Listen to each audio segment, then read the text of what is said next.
Hey BookTube, it's Samantha, and I'm going to be doing my wrap-up and just kind of telling you guys what I've been reading and what the next week is going to be looking like as well. I haven't read a lot of books this month, but I definitely have been reading a lot.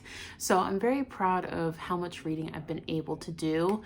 It just doesn't necessarily correspond to how many books that I've read. I don't know if I mentioned this in a previous video, but I set up my reading nook page, and over here I colored in the days that I read. Blue is audiobook and purple is physical copy. So as you saw, I've got a lot of reading done. So let's talk about the books that I've read and maybe not read so far. First, we'll talk about Priory of the Orange Tree by Samantha Shannon. I did a whole reading vlog about this book, so I'll link that up below or above. You know what I mean. Basically, it is an epic fantasy story in one book. There is no sequels. This is it, the complete story. Basically, what I was told it was about was a little bit different from what I actually read. It does have dragons in it, but they are more of a side character than they are the main point. You are following 3 different points of view for the most part in different parts of the world. There is the possibility of this evil one coming back after 2,000 years, and they're trying to determine if it's actually going to happen, if it's being put off because of the stories that have been told over the years. And some people believe, yeah, it's coming, we need to prepare. So everyone is getting into place to try and make sure that the evil one does not take over the entire world. I really loved the character development in this. I felt like I really got to know all of the characters. I was rooting for all of them. It definitely has the feel of a trilogy in a way. You can see where like the first part, it kind of was like book 1, the middle part is like book 2, and then the last third is kind of the climax of the trilogy. But it's all in one book. So I really liked how it's an all-in-one. While it is big, this is only 800 pages. So like normally when you see a book this big, it's like 1,000 pages. It's 800. It was very easy to read. Once I was in it, I didn't want to put it down. I would recommend this book for anyone who doesn't do sequels. I thought this was a really good read. And there is some bi representation in here, as well as male-male romance in here. It's part of the main characters, but it's not necessarily the main plot point. So I really enjoyed this book. I believe I gave it 4 out of 5 stars. The second book that I have finished was an audiobook, and that is TheTwelve by Justin Cronin. This is book 2 of the trilogy. Book 1 is The Passage, which I've talked about multiple times. I love the first book. I really can't talk about TheTwelve without spoilers because it picks up almost right where we left off in the end of the first one. And I loved the audiobook of this. If you can listen to this on audiobook, highly recommend it.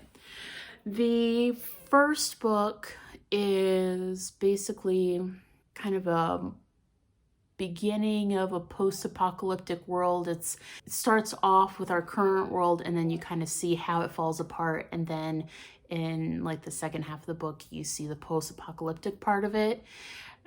What I really like is the reason why it went post-apocalyptic. I would say it's definitely part that as well as horror, in my opinion. I really love the characters in there. There are things that happen in there that I did not expect to happen.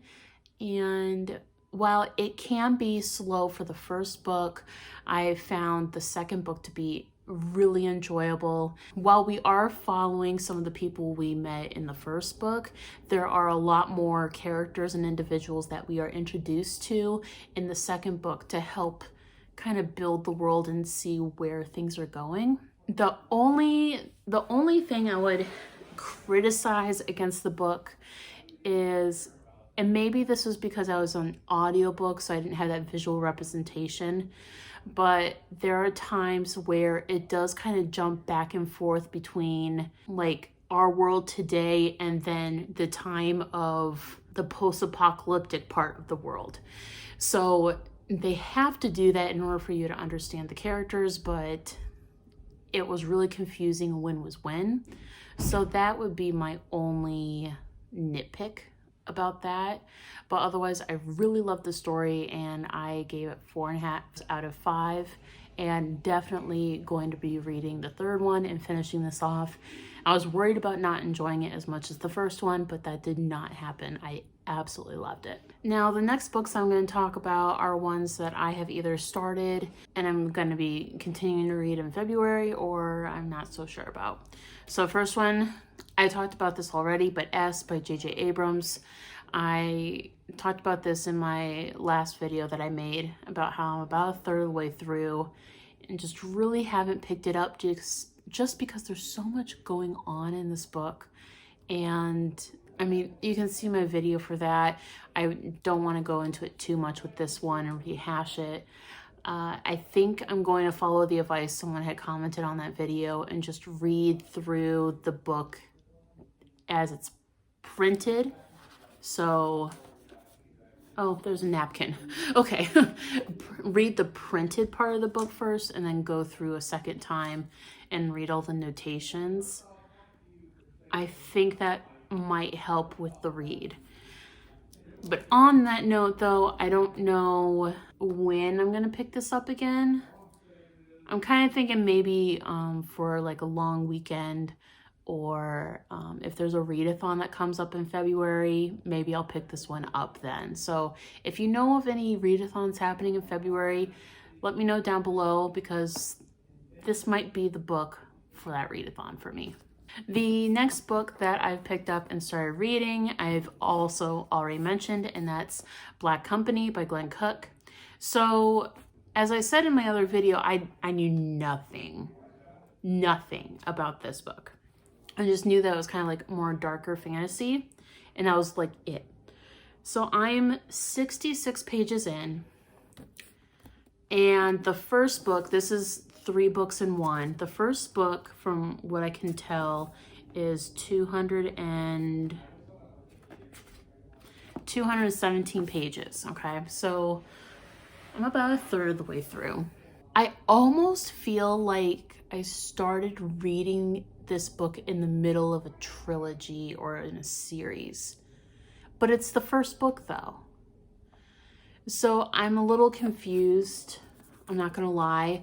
At the beginning of the book, basically the Black Company, they're a bunch of mercenaries and they were hired by this governor, but he's basically losing his power, and they're like, okay, what are we gonna do so that we can enable that we're gonna survive?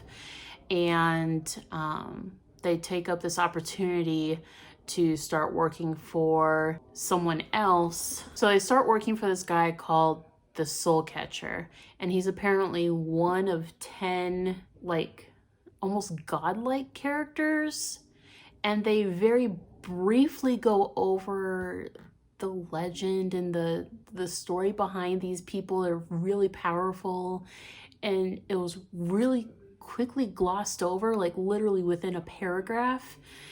And now I'm supposed to know who these people are, and I'm having a really hard time understanding exactly what's going on, who these people are, and what is their goal.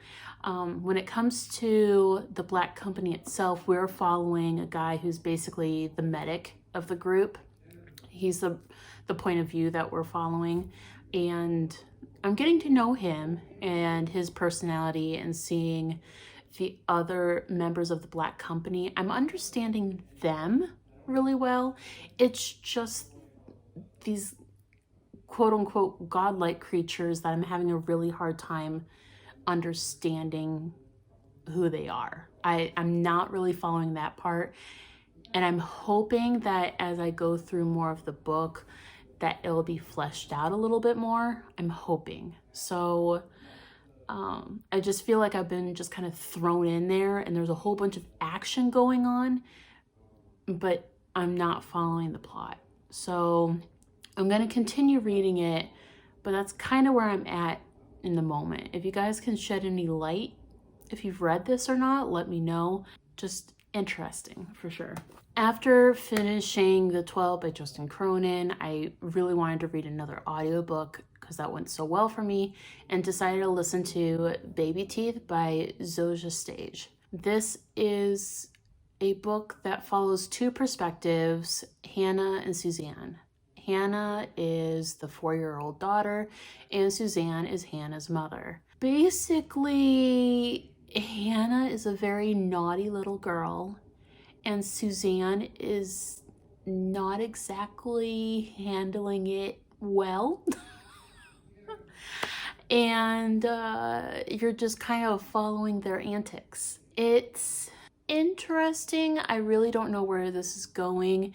I know that Kayla read this book, and I know that she gave it a 1 star. I watched her video where she read BookTuber's top 5 favorite books or whatever, and where she read Baby Teeth, and there was a spoiler section, and I skipped over that. So I know absolutely nothing about what happens.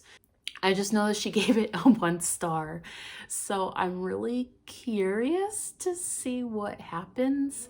I believe I'm 40% of the way through the audiobook.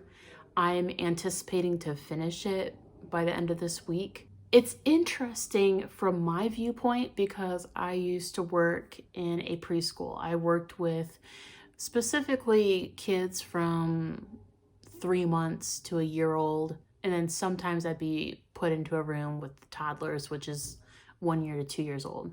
So I am listening to Hannah's point of view on things and what she's doing, and there's times where I'm like, okay, she's trying to get information and Suzette is reacting incorrectly, so Hannah keeps on thinking worse and worse of her mom. But then Hannah has moments where she does some stuff that 4-year-old girls do not do. Like, none. So that's a little confusing because it's like almost like, oh, it could be realistic. You know, Suzette's just trying to mother her child the way she could, but she's not doing it the right way. And so Hannah's just feeding it back to her. But then there's other stuff, and it's just, no, she's a little twisted. And then you got Mom, who didn't have the greatest upbringing either. I won't go into it. And she's trying to be the best parent she can, but then she's like swearing and cursing in front of her kid. And it's like, probably shouldn't do that if you want a positive response. But then on the other hand, she's been trying for years and years and years, and it just gets worse and worse. I don't know. It's going to be interesting. It's going to be interesting. It's not a long read, so I will let you know next month on how that goes. And that is what I've been currently reading. My goal for the next month is to try and get through some of these books and obviously finish Baby Teeth. And then I have collected some more books over here that, if you'll watch for my upcoming video, I'm going to film, and I'm pretty sure I'm gonna pick up at least one of these today. So very excited about getting into these books. I know I haven't been filming as frequently as I have been, but it's more about just trying to find the right pace. I've been doing this workout challenge thing at this gym, which I told you guys about. I'm really enjoying the gym, still really loving the gym. I'm doing this challenge where it's a little more involved, so that way I'm doing more physical activity, more mindful of what I'm doing throughout the day with food and exercise. So just trying to find ways to get things done as well as record videos. And my editing software I had is now on the fluke. So once I get that stuff figured out, hopefully I'll be filming a little bit more. But until next time, see ya.